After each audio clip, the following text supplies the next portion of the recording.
থাকতো তাহলে আমার ওই ওখান যে একবারে সমান সমান হয়ে গেল।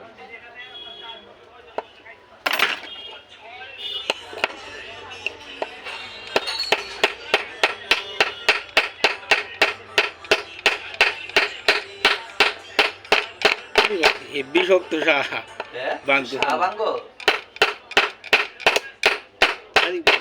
কামে কখনো ভাঙে না আর হাজিরা ভেঙে থাকে কামে বেলা এমনি ভিতরে এতলি বাড়ি আর এমনি লাগবে কষ্ট লাগবে না জায়গা ভাই আড়াও দিছি এসি আড়া না ছুড়ে না কোনটা তুই যে লাগাইছিলি এটা না না এটা মন্তুষ মামার মামির লেগে বানাইব। ওরে বাবা রে আগুন দিয়ে হিট দে আগুন দিয়ে হিট দিলে তো মনে হিট কথা হ্যাঁ জিনিসটার উপরে হিট দে